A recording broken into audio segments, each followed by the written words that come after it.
Hello, and thank you for joining us. So today I'm going to talk about anatomy of targeted persistent attack on commercial routers and mean to mitigate, which is a complicated title. To that I'm going to show how we hack the router and how to protect that router.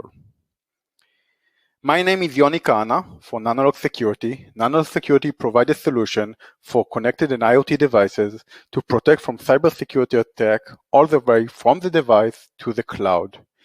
Previously, I was heading the product cybersecurity group in General Motors, responsible to make sure the cars won't be hacked all the way from the vehicle itself, all the way through communication to the cloud. Before that, I was in Qualcomm, architecture team leader of cybersecurity features that is aimed to integrate it in the Qualcomm chips. Later on, the Qualcomm chips were integrated into mobile phones, into connected device, and of course, also in routers. And in my agent history, I was in elite Israeli cyber unit back in my past. Today, I would like to cover the following. First, I want us to agree that routers are under attack. This is our baseline. Then, of course, I will get to the main part, which is hacking of the shelf router. I will demonstrate how we hacked it. Then I would like to talk how we can actually break the vicious cycle of patching and hacking and patching and hacking. And then I will demonstrate how we integrate our solution into the off-the-shelf router and try again to break it or hack it, and it was failing. In the last part, I will get into more detail about the innovation and about the new approach that actually break the vicious cycle. So first, I think that we all should agree, and I guess that the audience here are already familiar, that routers are under attack. It's not a question, it's a fact. It's not a future issue, it's a now. It's not academic research. This is a practical attack that already happened. I guess that all of you are familiar with VPN filter that was published a few years ago that attacked dozens of different routers and were able to take over. I guess that you're familiar that D-Link and Cisco and Netgear, actually all the routers are being attacked, and this is happening all the time around us. Every few months you hear about a story that be published about routers, but actually routers are under attack daily. So the question is why, and I think that actually it's quite obvious. First, it's a very desirable target.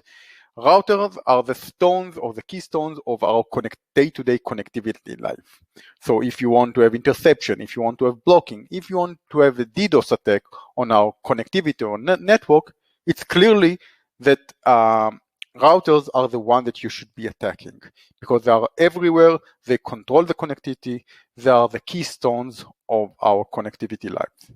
To make it even easier, actually, most of the routers utilize a very common software stacks, which are available, which attacker can download, can explore, can investigate, analyze, and find vulnerabilities. Not only that, because different routers share the same software stacks, if you find a vulnerability in one router, you probably can use it in different routers. So the same attacks can be deployed on many different types of routers. Not only that, routers are low-cost devices. We are used to buy router in few dozens of dollars, and this means that, of course, the router makers do not have necessarily a clear incentive to invest too much money on security. They need to cut costs. So in many cases, the router maker does not invest a lot on security, which means that in many cases, the router does not include a robust security solution.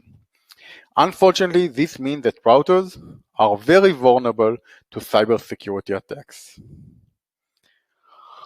More bad news. Unfortunately, there will be always security breaches in router, actually in any device, but specifically on routers. As long as people will develop software, there will be software bugs. As long as there will be software bugs, there will be a security breach.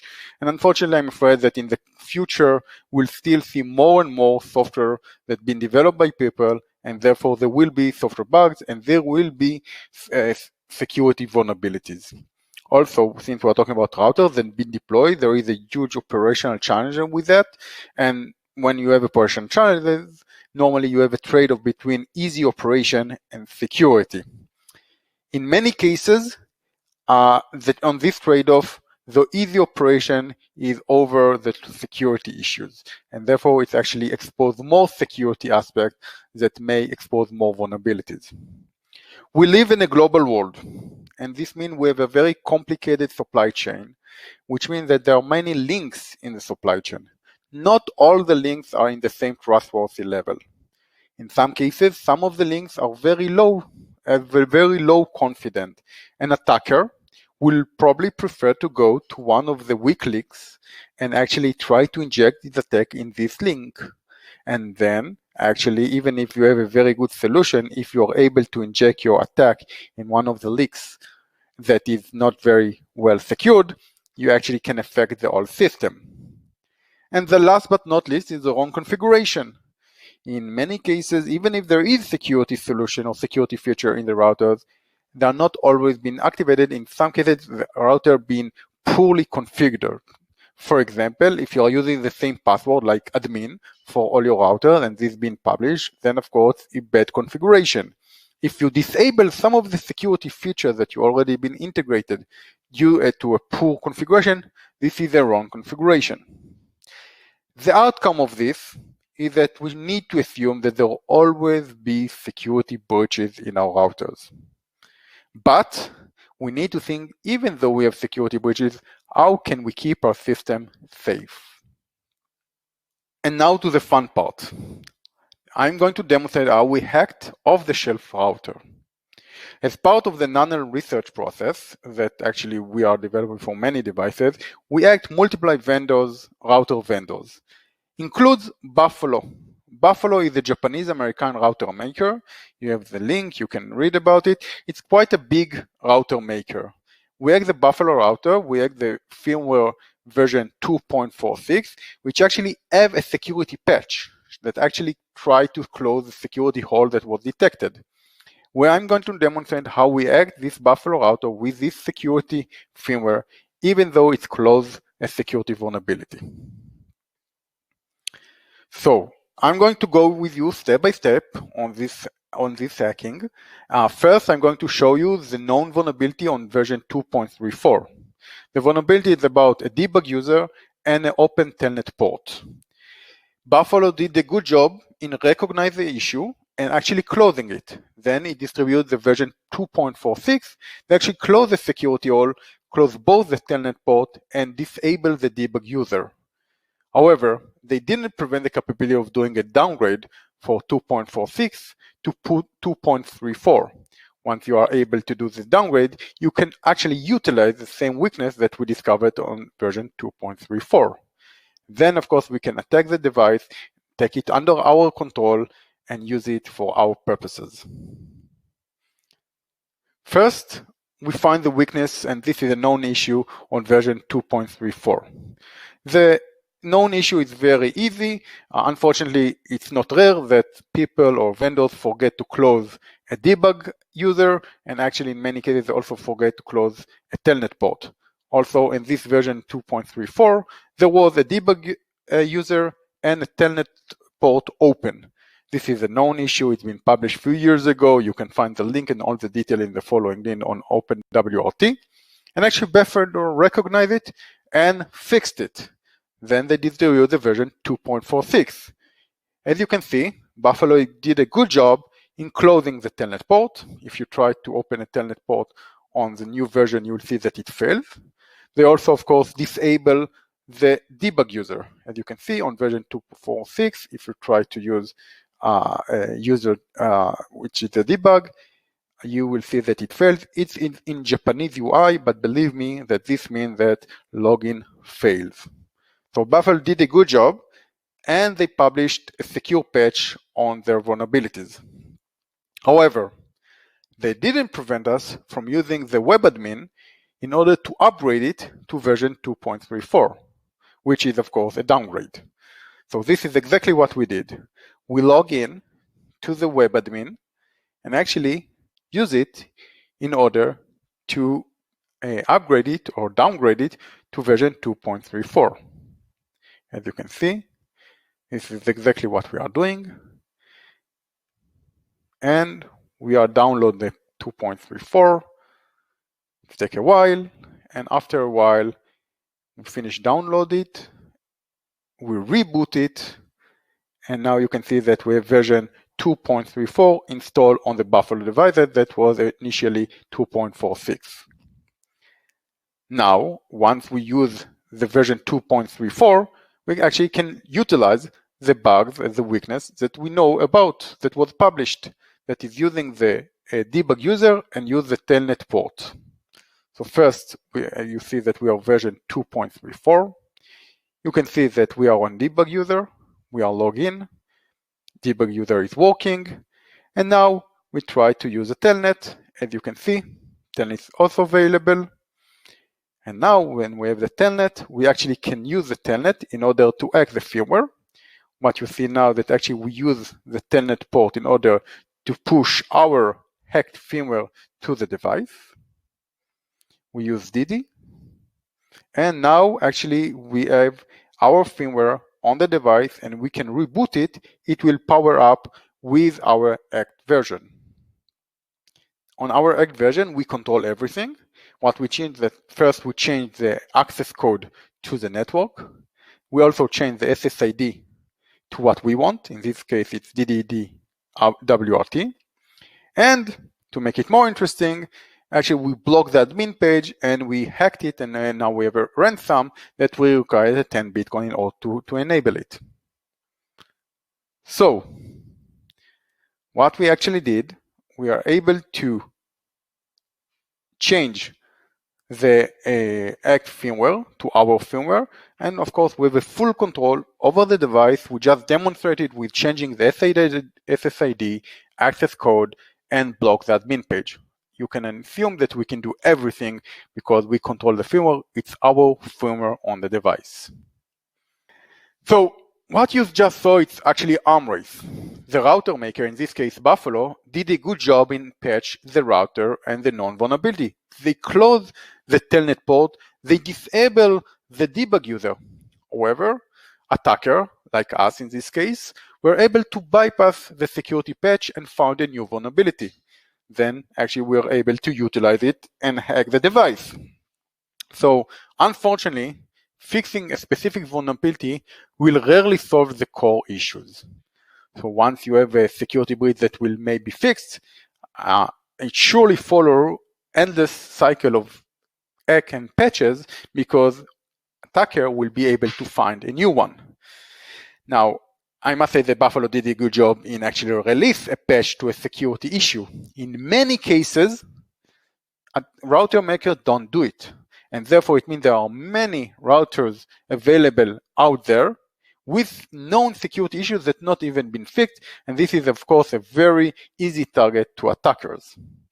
Again, keep in mind, we start with a version that had a security patch of Buffalo, 2.46. We're able to downgrade it to a non-vulnerable version. Then we are able to use a non-vulnerability in order to take advantage and take a full control of the router.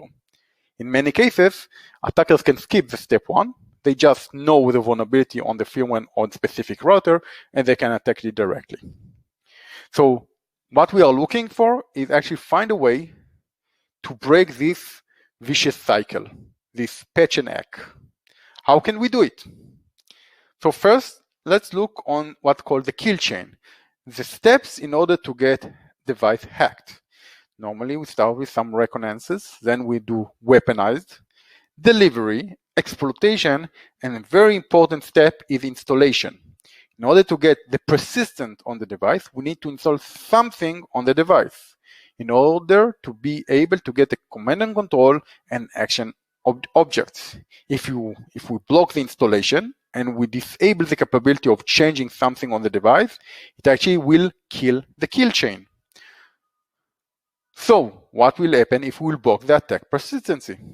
We will prevent the persistence of the hijacking because you cannot control the device if you cannot install anything on the device. We'll be able to detect that someone was attacking the router and take action accordingly. And it will enable us safe recovery with a simple reset.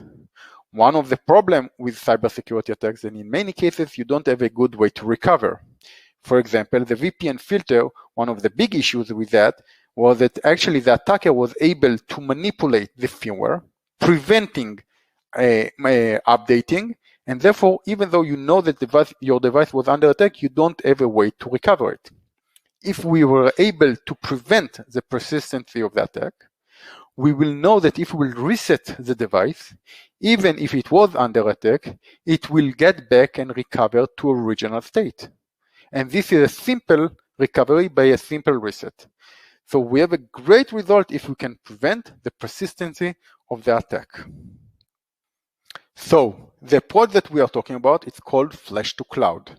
If today what we have is that actually the processor in the router can write to the flash. It can write to the code area, to the configuration area of the flash. Means that if someone can take control over the router, whether it's locally or remotely, he can change the content of the flash. He can install elements or modules or rootkits in the flash. What we are doing, we are taking the control from the processor to the customer server.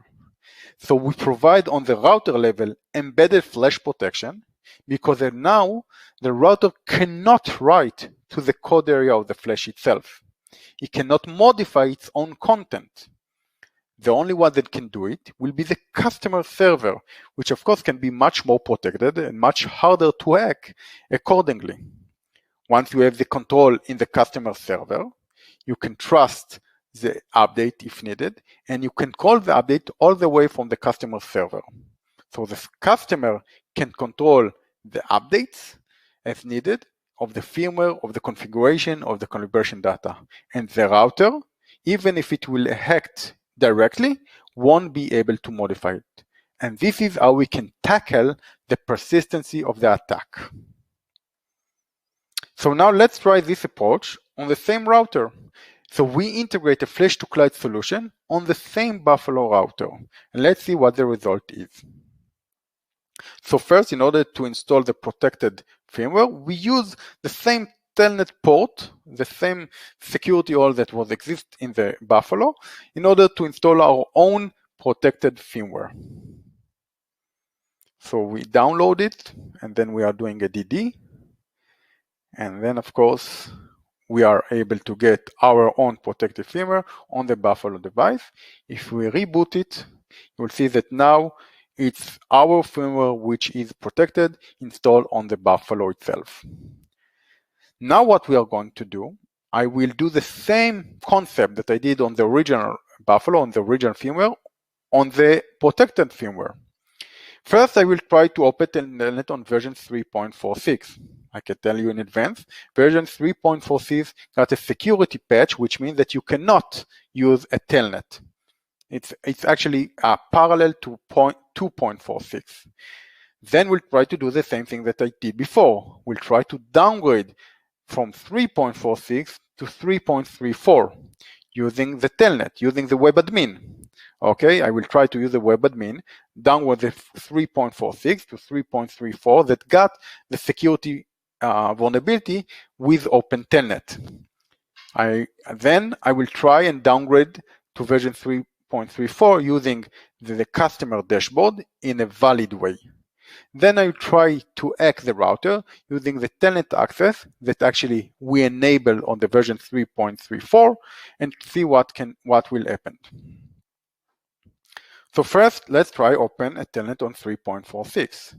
Of course, it will fail because, as I mentioned, 3.46 is parallel to 2.46. It's a version with a security patch which prevents the Telnet port.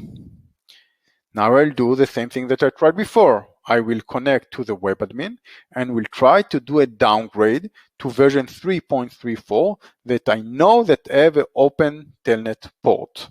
Let's see what's happened. So I'll try to push the version 3.34 and you see that it failed. So it's been blocked. The reason that it was failed is because this is not the customer server. This is something that's been done locally.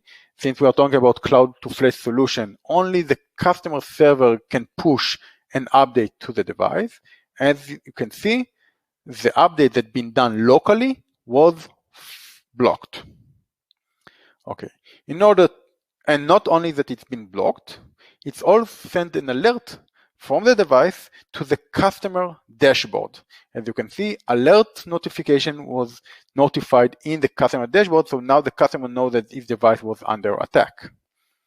Now, if you go into the device ticket, you can see not only that it was under attack, you can see what kind of an attack. In this case, see protected write, which means someone was trying to write to a protected area. Now the customer can take an action accordingly. Now I will use the Flash to Cloud dashboard in order to downgrade it properly to version 3.34 that have the vulnerability problem. So I will just use the customer dashboard. This is the main difference. Now I'm using the customer server in order to do the update. The customer, of course, is allowed to do an update. So we will be able to do the downgrade to version 3.34. As you can see, it's a process that has been done. It takes some time.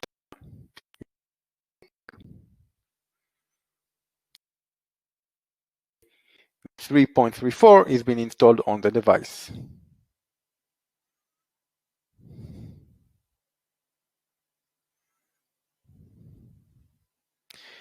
Once we installed it, actually now we have 3.34 installed on the device with a telnet port available, as you can see. Now that we have a device with a telnet port available, we'll try to do the last step that we did before. We'll try to use it and actually install Act firmware. So first, let's log in. Okay, now we'll do the same thing, and we'll try to install actually the hacked firmware in order to control the device. But in this case, it's been prevented because, again, the only way that you can write to a protected area on the flash is using the customer server. Even if you have a local entrance to the device, even if you can actually have a full privilege of the device, you cannot write to the protected area, and you see that you got an IO error. So you've been blocked from writing to the device, even though you got the full privilege of the device. Again, not only that you've been blocked, you also got an alert back on the customer server that show you that someone was trying to write to a protected area. So it's been prevented and reported back to the customer server that actually now, again, can take an action. So let's just recap. We try to use the 3.46. We tried to open a telnet port. It was blocked because the security patch was integrated. Then we tried to downgrade to version 3.34 using the web admin. Again, it was blocked and notified to the customer server about the attempt to do it. Then we use the customer server and the dashboard in order to do a valid downgrade to 3.34. Again, the 3.34 got a telnet access, which is a bug. And then you can see that actually we were able to do it, of course, because we use the customer server.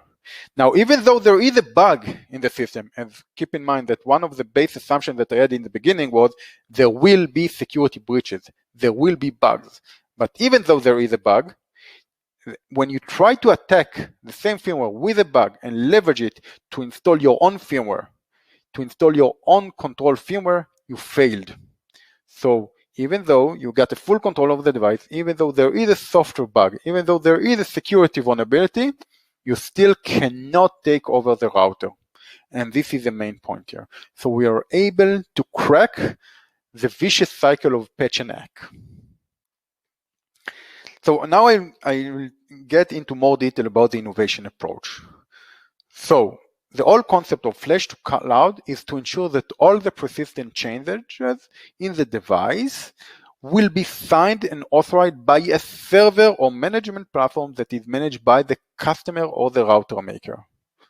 So no one else, even if you get the full control of the device, even if they got the local physical access, won't be able to change persistently the content of the device.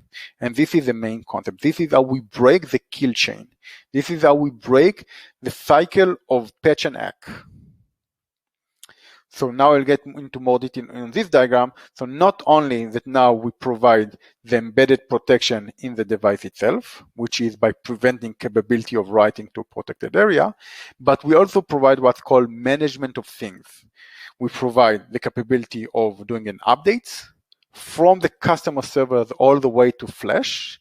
We provide alerts, we provide monitoring, we provide forensic data about each one of the devices. So when the devices are under attack, the customer or the router maker have a full knowledge about the attack that's been prevented and can take an action item accordingly. So now not only that we are block outsiders, which is very important, we are also blocking insider and supply chain attacks, even when all other measures fail.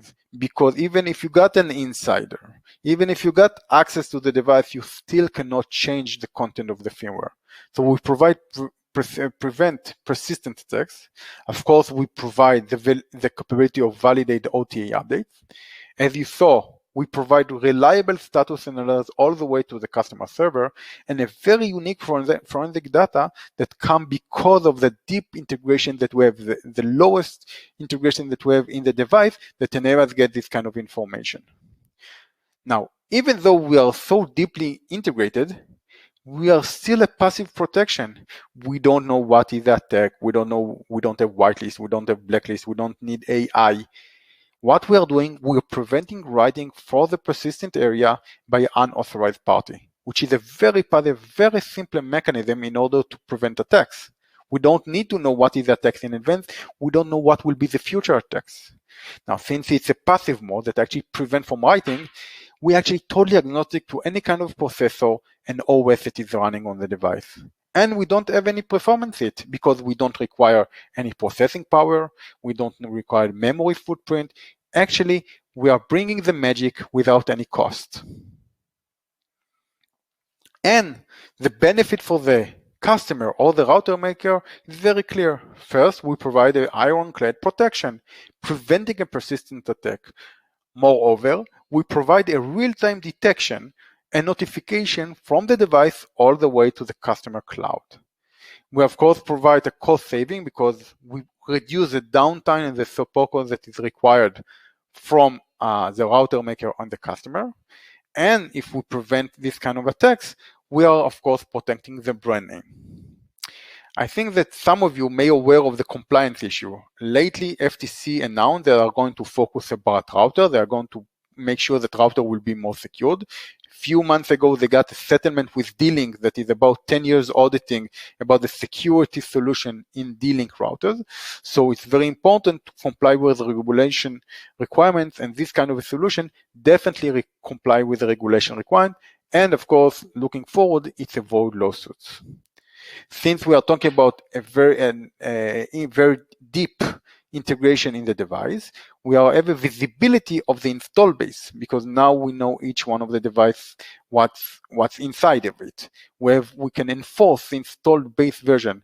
You will be surprised how many times the customer or the router maker is not really aware what is the version that's installed on the router itself. This kind of solution provides the visibility of what is the version that is in the device. So from one side, we are talking about a very deep solution that go into the very low level of the device, but it's without interfering the software, without any change that required in the host itself, without any integration effort from the router maker. So we have a very strong security solution with very clear benefit to the customer and to the router maker, very low cost on the integration itself because it does not interfere the functionality of the device, but still a very strong security. Thank you very much for your time, and I will be very happy to answer any kind of questions. Thank you.